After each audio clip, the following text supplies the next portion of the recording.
জয় গুরু। খামখেয়ালি প্রাণ চ্যানেলে আপনাদের স্বাগত। আজ আমরা পড়ব আর্য দর্পণ 1338 সালে শ্রাবণ সংখ্যায় প্রকাশিত কিসের অভাব। জয় গুরু। দেশে কিসের অভাব?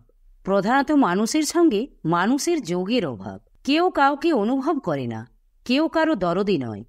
ভাবের কথা মুলতুবি রাখলেও স্থূলত আচার ব্যবহার দিক দিয়েও কতকগুলি সাম্য ও সহানুভূতি এমন প্রচুরভাবে ইচ্ছা করলে আমরা দিতেও নিতে পারি, যা আমাদের চোখ উল্টিয়ে ব্রহ্মজ্ঞান লাভ করার চেয়ে কোনো অংশে কম লাভজনক বা কম কল্যাণকর নয়। বাস্তবিক অতিরিক্ত আধ্যাত্মিকতায় আমাদের মাথা খেয়েছে। আত্মার সন্ধান নিতে গিয়ে কি মানুষ স্বার্থপর হয়? নিজকে শ্রদ্ধা করতে গিয়ে কি মানুষ পরকে অবজ্ঞা করে? যথার্থ শ্রদ্ধার নিদর্শন তো তা নয়। স্থূলে সূক্ষ্মে কারণে সর্বতভাবে আমরা যে বিশ্বের সঙ্গে বা সকলের সঙ্গে জড়িয়ে আছি, ভাবুকের ভাষায় প্রাণে প্রাণে গাথা আছি, এটাই তো প্রেম। কিন্তু প্রেম তো শুধু নির্জীব বন্ধন সূত্র মাত্র নয়, প্রতি অংশে প্রেম অ্যাক্টিভ। এখানে প্রত্যক্ষ করছি, যার যত ঠাকুরের প্রতি প্রগাঢ় প্রেম, সে তত বড় কর্মী। প্রেমের একটা প্রধান লক্ষণই হল যে, যাকে ভালোবাসা যায়, যার প্রতি প্রেম হয়, তাকে সর্বতভাবে সুখে শান্তিতে রাখাই জীবনের লক্ষ্য হয়ে যায়। আর অপরকে সুখ দিতে হলে নিজের স্বার্থ, নিজের সুখ স্বাচ্ছন্দ্যকে বলি দিতে হবেই। এ জায়গায় প্রেমিক প্রচণ্ড কর্মী না হয়ে থাকতে পারে না। গীতায় ভগবান শ্রীকৃষ্ণ বলছেন, ত্রিলোকে আমার কোনো কর্তব্য নাই, তবু আমি কর্ম করে যাই। এ কর্মের মূল রহস্য জগতের প্রতি তার অসীম ভালোবাসা বা আকর্ষণ। এজন্যই মনে হয়, আমরা যদি ঠিক ঠিক জগৎকে কিংবা ভগবানকে ভালোবাসতে পারতাম, তাহলে বোধহয় আমাদের জাতির এই দুর্দশা থাকতো না। কেননা প্রগাঢ় ভালোবাসা যেখানে, সেখানে আত্মস্বার্থ বিসর্জনের দুর্জয় শক্তির উদ্ভব হয়। এদের দিয়ে এই জগতে বড় বড় কাজ হয়। দরদি প্রেমিক নিঃস্বার্থভাবে যতখানি খাটতে পারে, আর কেউ তেমন পারে না। বিশ্বরাজকে কেন্দ্র করে এই যে বিশ্বাত্মবোধ, আধেও কত বৃহৎ, অথচ আধার মাত্র এই এতটুকু। আমাদের জীবনের মতোই একটা জীবন। এই তো সহযোগের জ্বলন্ত আদর্শ। এই প্রেমই তো যথার্থ প্রেম। সব ভাইকে দিনান্তে সমস্ত দিনের শত বিচিত্র কর্মাভিনয়ের পরও একটা স্থানে একটা মুহূর্তের জন্য যা হাস্যমুখে সম্মিলিত করতে পারে, সেই প্রেমের চেয়ে বড় লাভ আর জগতে কি আছে? মানুষ শত ত্রুটি, শত অসম্পূর্ণতা ও প্রশান্ত হৃদয়ে সয়ে যেতে পারে কার বলে? এই স্বর্গীয় দুর্লভ প্রেমের শক্তিতে। বৈচিত্র্য নিয়েও পার্থক্য নিয়েও সম্মিলন হতে পারে। বৈচিত্র্যের চেয়েও পার্থক্যের চেয়েও যে বড় জিনিস রয়েছে প্রেম, সেই প্রেমের আকর্ষণে। আজ দেশে এই প্রেমেরই অভাব। আমরা সব ভাই ভাই ঠায় ঠায়। অপ্রেমের মূল দুর্বলতা, অন্তরের হীনতা দীনতা।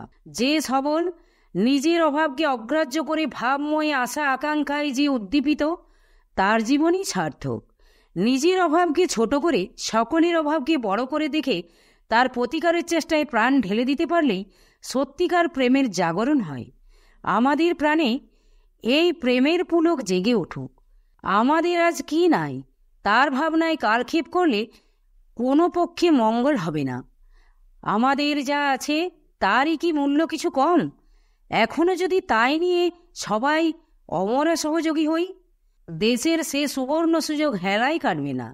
বিধাতার একটা সার্থক বিধান জাগবেই। যথার্থ প্রেমিকের অসাধারণ কর্মশক্তি স্ফুরণ হয়। প্রত্যক্ষ অনেকের জীবনে তা দেখতেও পেয়েছি।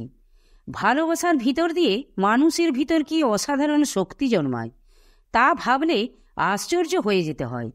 নিজের সুখ স্বাচ্ছন্দ্যে কোনো কিছুর প্রতি লক্ষ্য নেই। একটা উজ্জ্বল আনন্দের স্মৃতি বুকে নিয়ে দিন নেই রাত নেই মানুষ কিরূপ খাটুনি খেটে যেতে পারে। তাই এক এক সময় ভাবি, ভালোবাসা জিনিসটা দুর্লভ। ক্বচিৎ সত্যিকার ভালোবাসার স্ফুরণ হয়, আর সে ভালোবাসার কোনা পেয়েই সংঘ হয়, প্রতিষ্ঠান হয়, বড় বড় কর্মের সূত্রপাত হয়। অথচ মনে রয়েছে দুটো প্রাণের স্বর্গীয় আকর্ষণ। কাজেই জগতে একমাত্র ভালোবাসাই সত্য, প্রেমই খাঁটি জিনিস। বিধিনিয়ম দ্বারাও জগৎ চলছে, কিন্তু বিধিনিয়মের আদর্শের প্রতি মানুষের তেমন যেন একটা শ্রদ্ধা নাই। কেননা সেখানে অন্তরের ইচ্ছার বিরুদ্ধেও হয়তো উপরওয়ালার ভয়ে সব মেনে যেতে হয়। আত্মস্ফুরণের শক্তি যেখানে ব্যাহত হয় সেখানে বড় একটা কর্মের আশা করাও দুরাশা। খাঁটি জিনিস অত্যন্ত দুর্লভ। মহাপ্রভুর নাকি 3.5 জন মাত্র অন্তরঙ্গ ভক্ত ছিল। বুদ্ধদেবকে প্রকৃত ভালোবেসেছিল কয়জন? শ্রীকৃষ্ণকে প্রাণ দিয়ে ভালোবেসেছিল কয়টা গোপী? 2-1টার জীবনের অমূল্য সম্পদের দিব্য ছবিতেই হয়তো আমাদের মতো সহস্র সহস্র লোক আনন্দে উৎফুল্ল হয়ে উঠেছে। অথচ এর মূল অনুসন্ধান করতে গেলে দেখো, খাঁটি ভালোবাসার পাত্র জগতে কত বিরল। অনেকেই আক্ষেপ করে বলে থাকেন মহাপ্রভুর প্রেম বিলানোর ফলেই নাকি দেশের মেরুদণ্ড দুর্বল হয়ে পড়েছে। দেশ থেকে বীরত্বের ভাব লোপ পেয়ে গেছে। নিজের ভিতর দৈনকে প্রশ্রয় দিয়ে দিন দিন জাতিটা দীনতার মাঝেই নির্বাণ প্রাপ্ত হচ্ছে। অথচ মহাপ্রভুর সময় কাজের দিক দিয়ে, প্রতিভার দিক দিয়ে যে সব জিনিসের উদ্ভব হয়েছিল, আজ বিচক্ষণ বুদ্ধি দ্বারা বিচার বিশ্লেষণের ফলেও কই তেমন একটা সজীব জিনিসের তো উদ্ভব হচ্ছে না। আত্মত্যাগে কি অসীম ক্ষমতা অর্জন হয়েছিল ভক্তদের! তারা মহাপ্রভুর দরুন কি না করেছে। যেখানে বড় একটা কিছু গড়ে উঠেছে তার মূল অনুসন্ধান করে খুঁজে পায় ভালোবাসার ভিত্তি। হয়তো একটি প্রাণ আর একটিকে প্রাণ দিয়ে ভালোবেসেছিল। তাদের ভালোবাসার অমর অনুভূতি নিয়েই আজ সংঘের প্রত্যেকের প্রাণে নব উদ্যমের বিদ্যুৎ খেলে যাচ্ছে। কাজেই জীবনের পরিপূর্ণ সার্থকতা লাভ হয় দুটি একটিরই। আর সেই সিদ্ধ জীবনের দিব্য প্রেরণায় শত শত লোককে দেহে মনে প্রাণে উদ্দীপিত করে তোলে। খাঁটি মানুষের জল্পনা কল্পনাটা অনেক কম। তারা চান অন্তরের অনুভূতি। পরমহংসদেবের মনে প্রতিষ্ঠানের কল্পনাও জাগেনি। তিনি মাত্র কয়েকটাকে প্রাণ দিয়ে ভালোবেসেছিলেন। আর সে ভালোবাসা নিঃস্বার্থ ভালোবাসা। সে ভালোবাসার জোরেই অপরের প্রাণে মহৎ সংকল্পকে কার্যে পরিণত করবার বুদ্ধি, প্রতিভা, শক্তির বিকাশ হলো। কাজেই আমরা বাইরের সম্পদ বা সিদ্ধির দরুন যত মারামারি কাটাকাটি করি, অন্তর্মুখী হয়ে তার বিন্দুমাত্র শক্তিও যদি ভিতরের দিকে খাটাতে পারতাম, তাহলে বোধহয় আজ কর্ম নিয়ে এত মনোমালিন্য, এত বিয়োগের সূত্রপাত হতো না। জগতে অনেক অসামঞ্জস্য রয়েছে। এসব নিয়েও মানুষকে এই কর্মময় জগতে অক্ষয় স্মৃতি রেখে যেতে হবে। কাজেই বাহিরকে নিয়ন্ত্রণ করার শক্তি আয়ত্ত করতে হলে অন্তর্মুখী হওয়া ছাড়া নান্যপন্থা আর কোনো উপায় নাই। ভিতরের ঐক্য নিয়েই আমরা বাইরে ঐক্য প্রতিষ্ঠা করতে চাই। আর ভিতরে সেজোর থাকলেই বাইরের অসামঞ্জস্যের মাঝেও একটা সামঞ্জস্য করে চলা সম্ভবপর হয়। মহাত্মা গান্ধীর প্রভাব আর জগৎকে বিস্মিত মুগ্ধ করে রেখেছে কেন? না, তিনি বহির্জগতের বহু ঊর্ধ্বে একটা মনকে নিয়োজিত রেখেছেন। নিজের মনটাকেও তিনি সেই মনের দীক্ষাতেই পরিচালিত করেন। এই জন্যই তার কর্ম, দৃষ্টি, সামঞ্জস্যের সূত্রের মাঝে একটা আশ্চর্য শক্তির উদ্ভব হয়। মানুষের মিল অন্তরে অন্তরে, বাইরের মিল গোজা মিল মাত্র।